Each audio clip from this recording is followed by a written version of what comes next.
La première partie de l'émission sera consacrée à la République démocratique du Congo. D'abord, les rebelles du M23 avancent nonobstant les renforts au Burundais. Et puis l'opposition vont debout contre un éventuel report des élections. En seconde partie, on va parler de la Guinée, Conakry et du Mali, appel au boycott des produits tunisiens.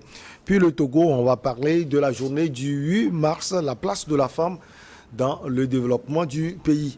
Nos invités sont en place pour ce numéro, le troisième numéro de la semaine. Firmete Kouagbo, chroniqueur politique, directeur du Centre de recherche et de géopolitique internationale, Firmete Kouagbo. Louis Kamako, lui, il est journaliste, analyste politique.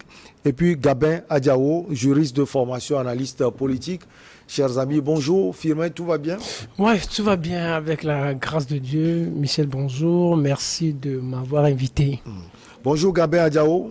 Bonjour à toi, merci pour l'invitation. C'est toujours un plaisir de vous avoir ici. Oui, salut aux téléspectateurs et à toutes les téléspectatrices spécialement parce que c'est leur jour. Et j'aimerais en profiter pour saluer une dame assez spéciale. C'est leur journée. Oui, c'est leur journée, c'est la journée des dames. Ce sont nos mamans, ce sont nos femmes et nos sœurs. Nos sœurs aussi, nos femmes, nos enfants et tout. Oui. Donc, je préfère vous souhaiter une belle journée à une dame très spéciale pour moi, Madame Wina depuis Zanguera. Alors, Louis Kamako, vous avez aussi à saluer sans doute des dames.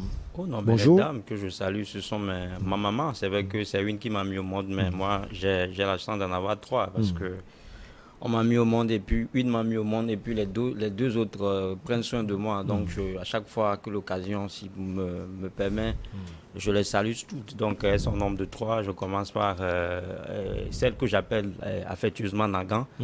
Et donc en plus Jacqueline Gaba et en plus Massan Gaba. Donc, les Gabas sont à l'honneur. Hein. Voilà.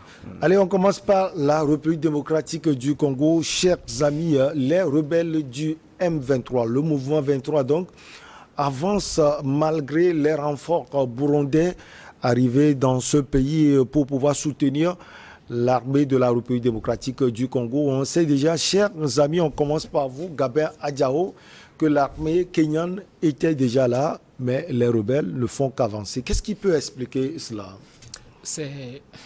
On peut dire de l'entêtement, mais aussi cet entêtement est dû au fait que il y a une force qui est derrière, qui est en train de pousser ces rebelles-là.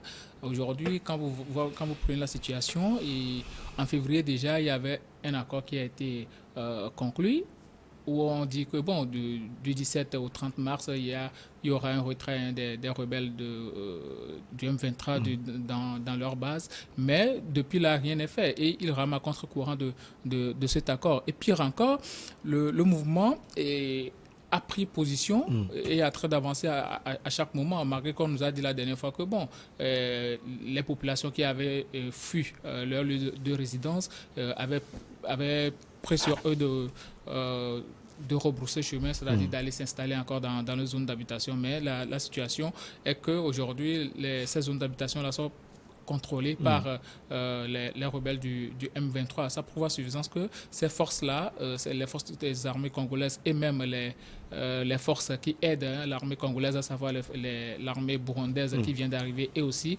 l'armée kenyane, ne peuvent rien faire ou bien ne font absolument rien face à ces rebelles-là, puisque s'il y avait une force contraignante sur le terrain, je pense que ces rebelles allaient faire le chemin inverse. Mais là, ils sont en train d'avancer et prennent une proportion assez importante sur le territoire congolais au point de menacer même la paix de tout le pays.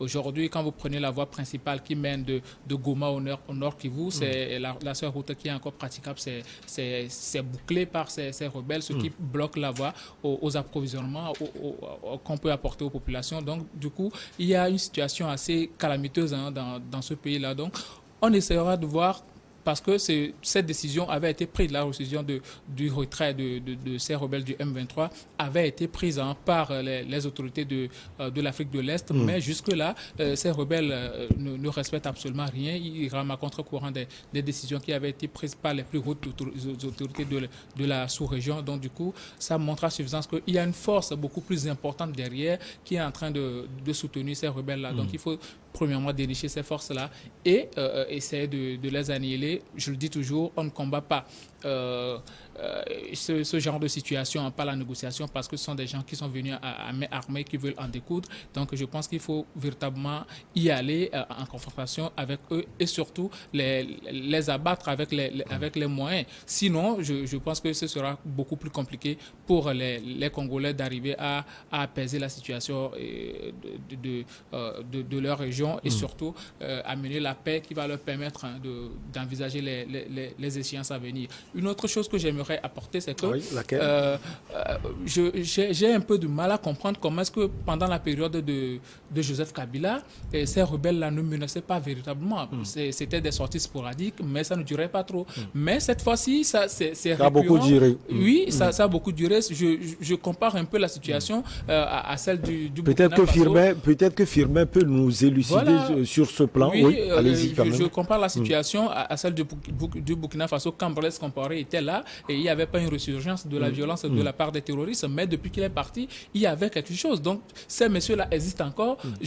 Peut-être qu'il y avait des accords entre eux et les rebelles et les terroristes. Je pense qu'aujourd'hui, il faut les approcher, surtout Joseph Kabila, il faut l'approcher, d'autant plus qu'il est encore vivant, il faut l'approcher pour voir réellement ce qu'il faisait pour que la paix règne dans le pays. Sinon, ça flippe et ce sont les populations qui en pâtissent. Alors, on a vu la volonté affichée politiquement par la communauté sous-régionale, notamment par le truchement des chefs d'État. Le président angolais, Joao Lourenço, était devant, Louis Kamako. Mais jusqu'à là, on ne voit rien. On a vu tout à l'heure les images. Est-ce que l'arrivée des forces burundaises, l'arrivée justement, va changer quelque chose? Je suis tenté de vous répondre par la négation parce que, on l'a dit, les renforts sont là, mais les rebelles du M23 avancent. Ça veut dire qu'ils sont dans leur logique, ils ne continuent pas à dérouler leur feu de route. Et en le faisant, ils foulent au pied toutes les négociations qui ont été faites de par le passé.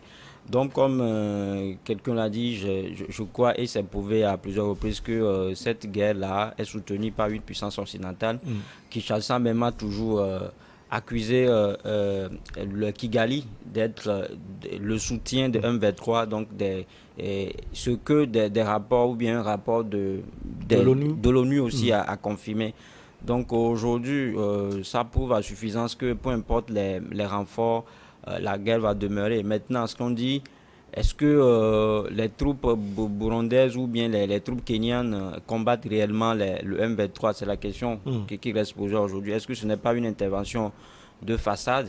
Est-ce qu'aujourd'hui, la communauté de l'Afrique de l'Ouest est effectivement pesante dans cette guerre-là? C'est tout ce que là, c'est parce qu'aujourd'hui, on sait que si cette guerre est perdue, c'est juste parce que le Congo, c'est une d'or, donc tout le monde veut tirer profit. Maintenant, comment faire pour l'arrêter? C'est ça la question. Donc, quand vous voyez comment est-ce que la guerre se déroule, quand vous voyez comment est-ce que le président Kabila essayait de négocier avec les rebelles et vous voyez ce qui se fait sous l'ère de Tshisekedi, tout cela laisse à désirer. C'est aussi ça, la politique en Afrique. Et donc, quand vous avez des présidents qui ont du mal à quitter le fauteuil présidentiel, qui ont du mal à laisser le fauteuil présidentiel, à chaque fois qu'ils partent, ils essaient Vous voulez parler de l'après, de l'après-président, c'est-à-dire que d'un long règne, voilà. Pour prouver au peuple que après eux, ce sera le déluge. Et donc, c'est ce que Tshisekedi est en train de vivre actuellement, parce qu'on l'a dit, cette guerre s'est perdue. Mais à un moment donné, sous l'ère Kabila, les rebelles se sont temporisés. Il y a eu de l'alchimie à un moment donné, mais il a fallu que Antoine et Kabila laissent le fauteuil présidentiel pour qu'il y ait un regain de tension. Aujourd'hui, malheureusement, c'est le peuple congolais qui paie les frais. Donc, je crois que quelqu'un l'a dit. Kabila, il est toujours en vie, donc il revient peut-être à Tshisekedi, parce qu'on l'a vu... les efforts incommensurables qu'il est en train de fournir. Il a vu comment, et on a vu ces chassés croisés avec le président rwandais Paul Kagame. Il a essayé de trouver une issue favorable. Ils ont négocié des dialogues de part ici et là. Mais jusqu'à présent, ça n'apporte rien. Donc, ce qu'on pourrait peut-être lui demander, c'est d'aller à la base, d'aller à la racine. Aller à la base, c'est peut-être aller consulter le président Kabila qui savait justement parler à ces rebelles-là. Alors, qu'est-ce qui fait, selon vous, Firmin Tekou Agbo, la différence entre l'ère Kabila, Joseph, et l'ère Félix-Antoine Tshisekedi sur le plan sécuritaire, surtout concernant le mouvement du M23? Non, je pense que tout se joue à ce niveau-là parce que, si on peut le dire de la façon la plus simple, Kabila a tout donné à Tshisekedi sauf la sécurité. Kabila c'est un soldat qui était là, qui maîtrisait, il maîtrisait le langage des armes. Il savait négocier avec les rebelles, il savait il avait toute la capacité à mettre fin à toutes les hostilités dont pouvaient être coupables les rebelles du M23. Tout comme Mobutu, de son vivant, lorsque Mobutu, sous l'ère Mobutu, les rebelles, là, ils avaient été maîtrisés par les forces de la région, les forces burundaises et les forces ougandaises à l'époque. Donc il n'y avait pas trop de problèmes. Maintenant, ici, sous Kabila, étant en sa qualité de militaire, et de rebelles aussi, lui aussi, de rebelles. Donc il comprenait un peu le langage et il savait maîtriser la situation. Mais il faut savoir, c'est pourquoi Kabila a quitté le pouvoir. Kabila a quitté le pouvoir parce que les Américains ne voulaient plus de lui. Ouais. Il y avait une telle pression, on se souvient encore. Oui, les Américains ne voulaient plus de lui et il était obligé de laisser le pouvoir. C'est pour cela qu'il est allé chercher peut-être un novice en politique, quelqu'un qui ne pouvait rien comprendre en politique, selon lui. Non, un certain Tshisekedi, viens mon frère, on négocie, après 5 ans après, je reviens. Et donc il part. Il avait la clé de la sécurité, il part avec la clé de la sécurité, il dit, maintenant, Tshisekedi, les Américains seraient peut-être venus le voir, monsieur, c'est vous qui avez le pouvoir, et vous avez le pouvoir, gérez-le. Et donc, il a commencé par gérer le pouvoir, et il a détruit toute l'alliance, ou tout l'accord qu'il avait eu à conclure avec Kabila. Donc, il a repris le pouvoir, et il est devenu puissant. Alors qu'il a oublié qu'il est dans une zone tellement instable. Instable sur le plan sécuritaire, instable même en termes de richesse, parce que ce territoire-là n'appartient pas aux Congolais. C'est-à-dire toute la RDC n'appartient pas aux Congolais. Oui, toute la RDC n'appartient pas aux Congolais. Ça appartient au Rwanda? Non, ça appartient aux Occidentaux, c'est tout. La RDC appartient aux Occidentaux, le comprennent qui pourra. C'est-à-dire ce n'est pas une question d'un certain nationalisme ou d'une certaine souveraineté dont on pourrait se valoir. La RDC appartient aux Occidentaux. Donc quand il est arrivé, il s'est couvert une certaine puissance, c'est-à-dire la puissance occidentale. On le soutient maintenant. Maintenant, comment c'est qu'il ne comprend? Il a une certaine faiblesse au niveau de la sécurité et au niveau même de la gestion des affaires politiques. Les Américains aussi profitent aussi pour réveiller les rebelles. C'est-à-dire, on le tient. C'est-à-dire, Tshisekedi, là où il est, là, on le tient. On le tient, il ne peut rien faire. C'est-à-dire, chaque fois, il ferait appel aux Américains. On lui dit, monsieur, c'est-à-dire, soit vous marchez comme ça, et on fait taire les rebelles, les armes ne vont plus crépiter, soit vous nous désobéissez et les rebelles vont toujours avancer. Puisqu'il n'a toujours pas la maîtrise. Sur le plan sécuritaire. Oui, sur le plan sécuritaire, il n'a pas la maîtrise. Et n'oubliez pas qu'en politique, on est rancunier. Kabila serait tellement rancunier vis-à-vis de tout ce que Tshisekedi lui a fait. Et qui vous dit que Kabila ne serait pas... Il a complètement déplumé. Il a déplumé, il a détruit. Mais sauf que Kabila détient toujours la clé de la sécurité de la RDC, surtout de l'Est. N'oubliez pas que Kabila peut être capable d'être de concert avec le président rwandais pour déstabiliser la zone, ne serait-ce que juste pour fatiguer Tshisekedi. C'est pour cela que jusqu'à présent Tshisekedi... de son père. Pardon? C'était le bastion de son père. C'était le bastion de son père. Donc on peut toujours utiliser ces rebelles-là pour le fatiguer. Du moment où il n'a toujours pas la maîtrise du territoire, du moment où il n'a toujours pas la maîtrise de son avenir, n'oubliez pas, on va parler de ça tout à l'heure, il est en train de chercher à faire reporter les élections. Donc aujourd'hui, c'est la meilleure des choses aujourd'hui que Kabila ou Tshisekedi pourrait faire, c'est peut-être d'aller voir, comme vous l'avez proposé tout à l'heure, d'aller voir Kabila, pour voir qu'est-ce qu'on peut faire faire ensemble pour que l'Est de la République démocratique du Congo soit sauvé. Mais aussi, encore faut-il que les Américains aussi trouvent vraiment leur intérêt et que Paul Kagame aussi trouve leur intérêt. Parce que c'est l'Est de la RDC qui nourrit suffisamment le Rwanda et qui rend le Rwanda prospère. Alors, Gabé Adjao, selon vous, il faut plus de force. On a déjà vu les Ougandais en République démocratique du Congo pour chasser certains rebelles. Aujourd'hui, on l'a déjà dit, il y a les Kenyans. On vient de voir les Burundais qui sont là. Il faut des Angolais, des Congolais de Brazzaville et autres, plus de force pour faire face au mouvement M23 ou bien discuter carrément avec ce mouvement. Tout n'est pas dans le nombre, hein, mais dans la stratégie. Fimé vient de dire quelque chose de très important. Les Américains, c'est le point le plus culminant de cette crise-là. Si aujourd'hui on parle de la ressurgence des violences, ça veut dire que bon, ceux-là, les rebelles du M23, ils n'ont peur de rien. Ils ont un cahier de charge à remplir et à chaque fois qu'on leur fait appel, ils répondent présent. Donc aujourd'hui, quand vous voyez la situation, toute l'Afrique peut se déployer en RDC, mais rien ne va changer.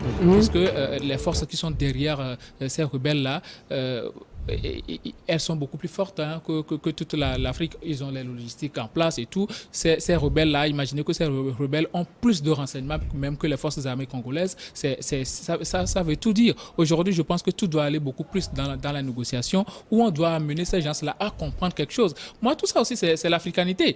Parce que nos mentalités de voir nos frères et ne pas bien se sentir, c'est ça qui amène aujourd'hui cette situation-là au Congo, puisque quand ce problème se pose aujourd'hui, ce sont les populations qui souffrent le plus. Et c'est pas Tshisekedi dans sa maison qui souffre, ce ne sont pas ses enfants, ni les enfants de Kabila d'ailleurs. Et Firmin encore a dit quelque chose de très important. Kabila, il peut aussi, hein, c'est une supposition, il peut aussi être derrière ces rebelles-là. Quand on sait que bon, c'est son père hein, par le passé qui a eu à initier ce genre de choses hein, en quittant le Rwanda pour venir prendre le pouvoir au Congo. Donc aujourd'hui, cette alliance, je ne sais pas si c'est brisé entre la famille Kabila et les rebelles du M23. Donc il faut faire très attention aussi. Je ne sais pas si aujourd'hui la communauté sous-régionale hein, de l'Afrique de l'Est a pris toutes les mesures pour appeler ceux-là qui sont en conflit, c'est-à-dire notamment le Rwanda et soutenu par les États-Unis et la RD Congo. Quand vous prenez très bien le discours, hein, l'allocution de Tshisekedi la fois dernière en présence du chef de l'État français, il accuse royalement les Occidentaux hein, de soutenir les rebelles et surtout le Rwanda qui est à côté. Donc ça veut tout dire. Il ne parle pas en l'air, c'est un chef d'État, il a toutes les informations possibles. Maintenant, comment arriver à bout, c'est là le problème se pose, puisque Kagame, pour lui, il dit que bon, ces arguments évoqués par Tshisekedi, c'est une fuite en avant. Il est en train de chercher des alibis pour pouvoir rester au pouvoir et ne pas organiser les élections. Justement, c'est ce qu'on est peut-être en train de voir, puisque le président Félix Antoine Tshisekedi pense à reporter justement les élections présidentielles dans ce pays. Si vous le permettez, on va marquer la petite pause. On revient pour la suite avec vous.